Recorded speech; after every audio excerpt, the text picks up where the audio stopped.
देख रहे हैं हल्ला बोल टीवी और मैं हूं सुरभि। पटना हाई कोर्ट के न्यायमूर्ति अशोक कुमार पांडे की कोर्ट में अनंत सिंह का मामला लिस्टेड हो चुका है। इससे पहले अनंत सिंह बेल के लिए 2 बार याचिका कर चुके हैं, जिसे कोर्ट ने खारिज कर दिया। क्या अनंत सिंह को बेल मिलेगी? इसको लेके आज चर्चा करने के लिए हमारे साथ हल्ला बोल टीवी के संपादक दीपक शर्मा जुड़ चुके हैं। देखिए, अनंत सिंह को बेल मिलेगी या नहीं मिलेगी यह तो न्यायमूर्ति तय करेंगे। हाँ। लेकिन इससे पहले अनंत सिंह की जमानत के लिए जो याचिका उन्होंने दायर की थी वो 2 बार याचिका रिजेक्ट हुई, खारिज हुई है।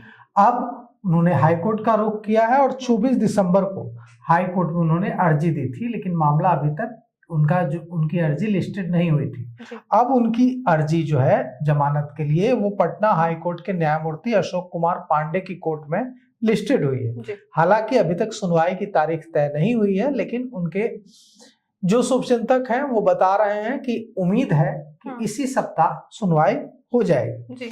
अब सवाल ये उठता है कि अगर अनंत सिंह को बेल नहीं मिलती है तो उनके शपथ ग्रहण, उन्होंने अभी तक शपथ नहीं लिया है। जी हाँ। हर विधायक को चुनाव जीतने के बाद बिहार विधानसभा जाकर शपथ लेनी होती है। उन्होंने, चूंकि अनंत सिंह जेल में है, इसलिए 243 में से जीते हुए 243 विधायकों में से एक वही हैं विधायक जिन्होंने अभी तक शपथ नहीं ली है। अब जब उन्हें बेल मिलेगी तो वे विधानसभा जाएंगे, वहां जाकर शपथ लेंगे। इसमें नियम यह है कि जब तक कोई विधायक शपथ नहीं लेता है तब तक उसको विधायक की सुविधाएं मिलना शुरू नहीं होती है। मतलब वेतन, भत्ता और जो दूसरी सुविधाएं हैं वो शुरू नहीं होती है। जब वो शपथ लेंगे तभी सुविधाएं शुरू होती हैं। तो अनंत सिंह को सुविधाएं भी नहीं मिल रही होंगी। दूसरी बात कि अनंत सिंह को अभी हाल ही में कुछ हफ्ते पहले नतनी हुई है, उनकी बेटी को बेटी हुई है। तो उनका भी मन करता होगा अपनी नातिन के साथ, अपनी बेटी की बेटी के साथ खेलने का। तो परिवार के लोग भी चाहते हैं कि उनको जल्द से जल्द बेल मिले ताकि वे परिवार के साथ आए, परिवार के साथ वक्त बिताएं।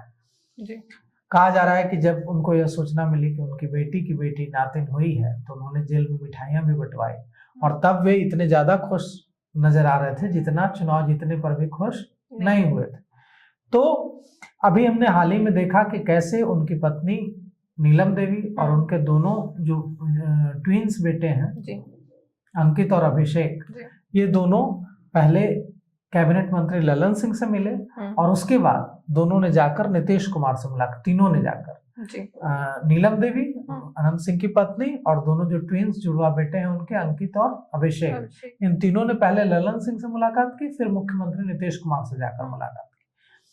कहा जा रहा है कि अब लोग ये पूछेंगे कि बेल तो अदालत से मिलती है तो इसमें सरकार क्या करेगी? लेकिन इसमें सरकार की बड़ी भूमिका होती है। कैसे होती है सरकार की बड़ी भूमिका?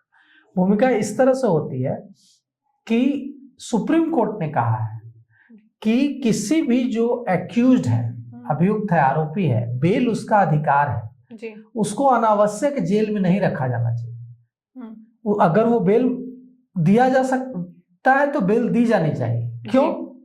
क्योंकि इससे जेल में भीड़ बढ़ती है। 3-4 मामले हैं, केसेस हैं जिसमें बेल नहीं दिया जा सकता है। जैसे कि अगर पुलिस यह कहती है कि जो एक्यूज है वो इतना पावरफुल है कि अगर वो बाहर आएगा तो वो सबूतों के साथ छेड़छाड़ करेगा, मैनिपुलेट करेगा सबूतों को। या अगर पुलिस कहती है, पुलिस की ओर से जो वकील पेश होंगे, सरकारी वकील पीपी, वो कहेंगे कि वो गवाहों को धमका देगा, वो बहुत बलशाली है, बाहुबली है, वो अगर निकलेगा तो गवाहों को धमका देगा, गवाह फिर टर्न अप नहीं होंगे, हॉस्टाइल हो जाएंगे गवाह। तो फिर बेल देने से परहेज करती है अदालतें। या फिर ये हो कि अगर उसको बेल दिया जाए तो वो भाग जाएगा, फरार हो जाएगा, वो वापस लौट कर नहीं आएगा। तो अनंत सिंह के मामले में ये तो है नहीं कि वे फरार हो जाएंगे, क्योंकि वो विधायक हैं, कहाँ जाएंगे। जो 2 चीजें हैं जो पुलिस कह सकती थी जिसकी वजह से बेल नहीं मिलती, वो अगर पुलिस के वकील ना कहें, पुलिस के जो सरकारी वकील हैं वो अगर ये ना कहें अदालत में, बेल का विरोध ना करें कि हाँ इनके बाहर आने से हमारी इन्वेस्टिगेशन प्रभावित होगी, तो अदालत क्यों नहीं बेल देगी?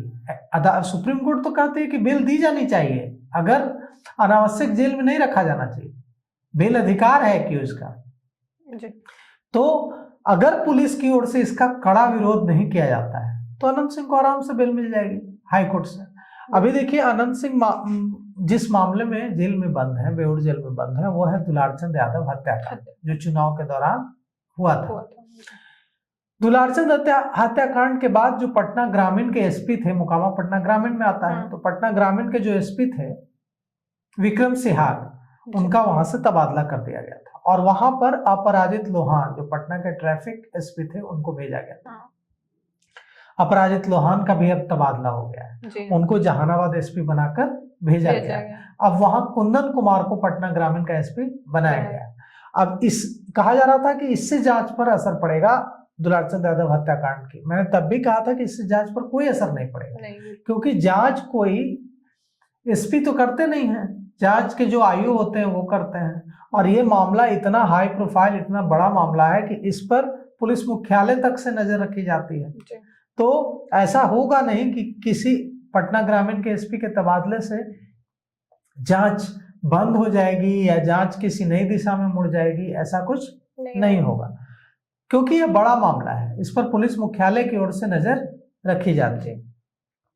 तो अब जब उम्मीद की जा रही है कि 1 सप्ताह के भीतर सुनवाई होनी है, तो देखिए जो सुनवाई होती है इसमें उनको जमानत मिलती है या नहीं मिलती है, या कब मिलती है, या फिर अगली तारीख रखी जाती है सुनवाई के लिए, कुछ भी हो सकता है। या तो न्यायमूर्ति तय करेंगे कि जमानत दी जानी है या नहीं दी जानी है, एक ही सुनवाई में दे दी जानी है, या इस पर और सुनवाई करना है। लेकिन अनंत सिंह समर्थकों को उम्मीद है कि वे जल्द ही बाहर आएंगे, उन्हें जमानत मिल जाएगी और वे बिहार विधानसभा जाकर जो अगला सत्र होगा उसमें बिहार विधानसभा जाकर अपना शपथ की जो प्रक्रिया है उसको भी पूरी करेंगे। और आगे मोकामा के जो लोग हैं जिन्होंने उनको वो अपना बेशकीमती वोट देकर चुनाव जिताया है, उनसे मिल पाएंगे, लोगों की समस्याओं का समाधान कर पाएंगे। तो देखिए अनंत सिंह के समर्थकों की जो उम्मीद है कि पटना हाईकोर्ट से इस सप्ताह उनको बेल मिल सकती है, या पूरी होती है या नहीं। तो अब इसमें देखना होगा कि अगली सुनवाई में अनंत सिंह को हाई कोर्ट से बेल मिल पाती है कि नहीं। इस पे आपकी क्या राय है, हमें कमेंट करके जरूर बताएं और ऐसी ही तमाम खबरों के लिए बने रहे हल्ला बोल टीवी के साथ। धन्यवाद।